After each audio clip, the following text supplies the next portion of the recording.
Welcome again students. और बच्चों, इस वीडियो में डिस्कस करेंगे worksheet 24 forwarded by directorate of education GNCT of Delhi and this worksheet is scheduled for 28 August 2020, subject science, class 10th। और इसमें हमारा चैप्टर जो चल रहा है, कौन सा चैप्टर चल रहा है हमारा? Chapter 6 life process.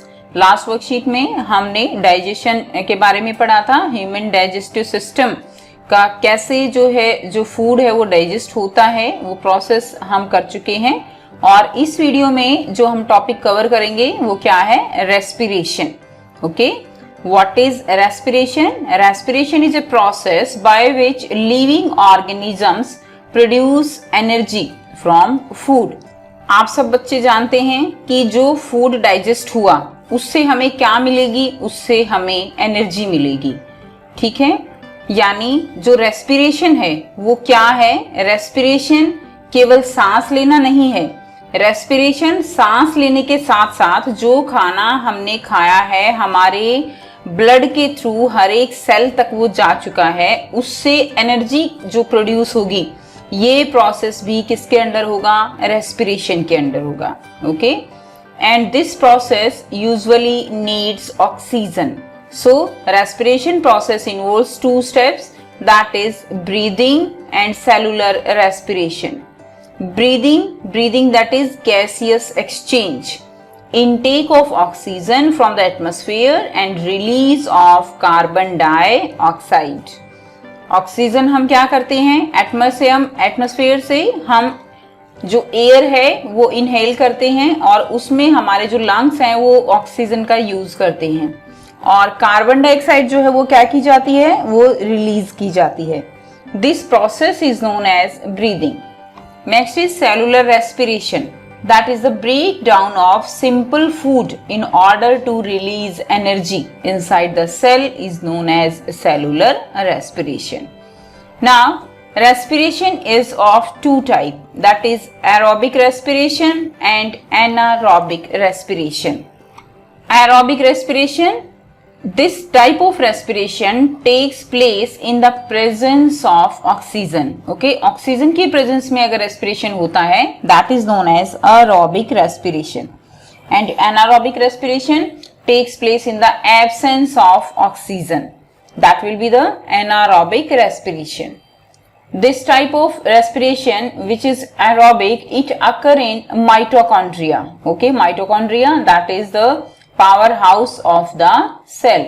Okay, mitochondria is known as powerhouse of the cell. But anaerobic respiration, it occur in cytoplasm and in yeast cell particularly. Okay, जो yeast cell होती हैं, cytoplasm है, उसमें ये process होता है. Now, end products are carbon dioxide and water. जो and products हैं इसमें क्या बनेंगे? कार्बन डाइऑक्साइड निकलती है एंड वाटर फॉर्म होता है। But in case of anaerobic respiration, end products are alcohol and lactic acid and complete oxidation of glucose resulting in the formation of carbon dioxide, water and with release of energy.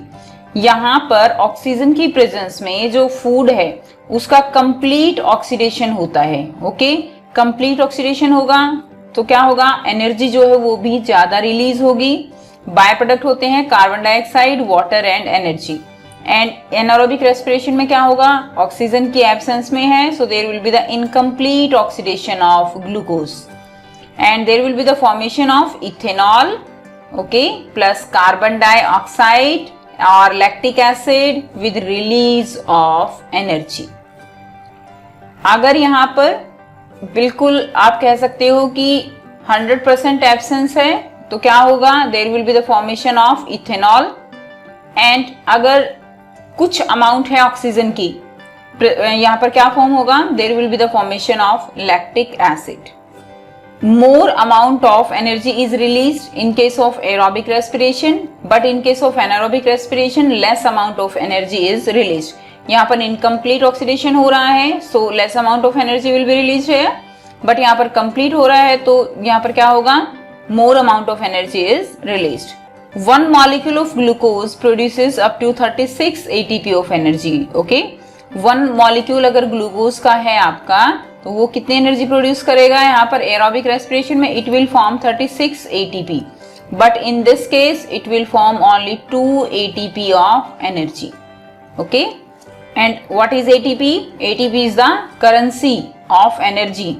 जैसे मुद्रा होती है, जैसे रुपया है, तो ये currency जो है एनर्जी की करेंसी है ATP, एडिनोसिन ट्राइफॉस्फेट।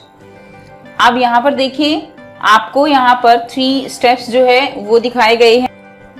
इन स्टेप्स में आप जानोगे कि किस प्रकार जो है ब्रेक डाउन होता है ग्लूकोज का by various pathways.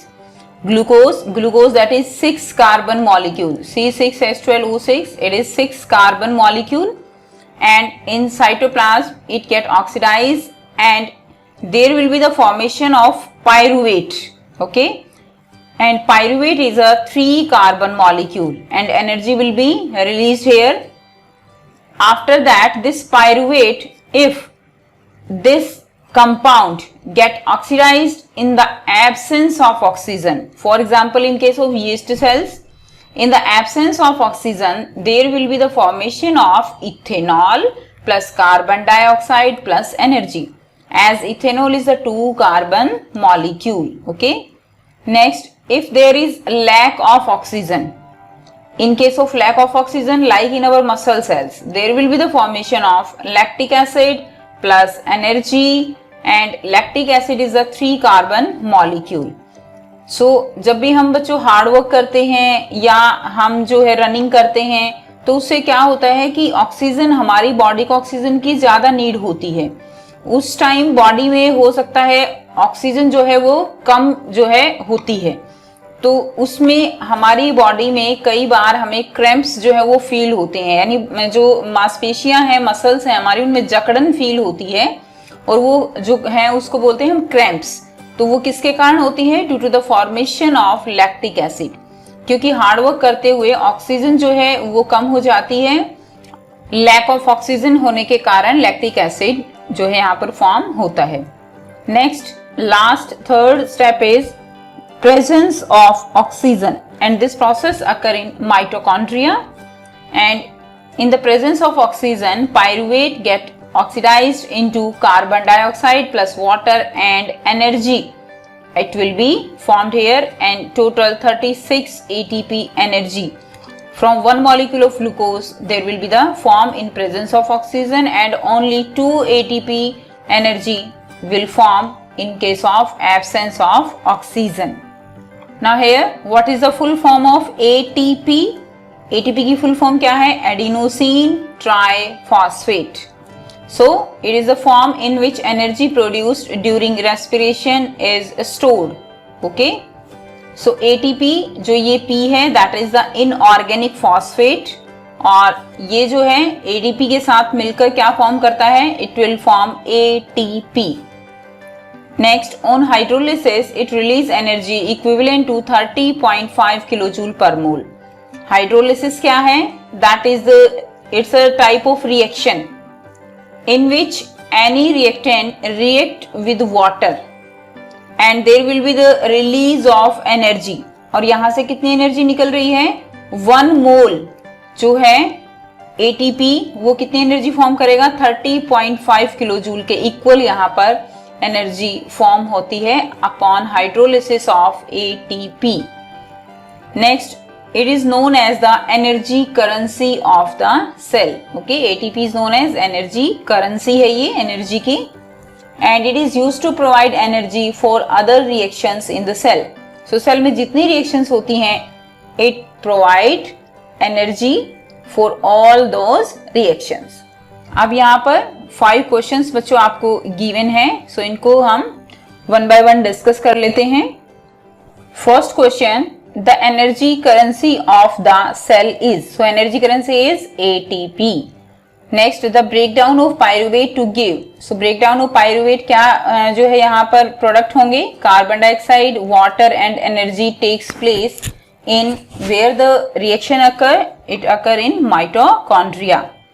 Next, question number 3 है, differentiate between aerobic and anaerobic respiration. So students, ये जो है एरोबिक और एनारोबिक जो डिफरेंस है ये हमने अभी डिस्कस किया है। ये कंप्लीट जो है डिफरेंस है, आप इजीली जो है इसको लिख सकते हो। क्वेश्चन नंबर 4 है explain the 3 pathways of breakdown of glucose in living organism. So complete pathway आपको लिखना है। सो यहाँ पर कंप्लीट जो है 3 जो स्टेप्स हैं ये आपको गिवन है और जो हम ऑलरेडी समझ चुके हैं। नेक्स्ट, ये क्वेश्चन आपका 4 का आंसर है। नेक्स्ट क्वेश्चन नंबर 5 का आंसर क्या है, what is the full form of ATP. So ATP की फुल फॉर्म क्या होगी, adenosine triphosphate is the full form of ATP. So ये काफी इजी क्वेश्चंस थे जो आपकी वर्कशीट में ही इनके आंसर गिवन है। सो आई होप आपको वर्कशीट क्लियर है। फिर भी बच्चों को कोई प्रॉब्लम लगती है तो आप कमेंट करके पूछ सकते हो। और अगर वीडियो अच्छी लगती है तो फ्रेंड्स के साथ जरूर शेयर कीजिए, चैनल को सब्सक्राइब कीजिए एंड थैंक्स फॉर वॉचिंग।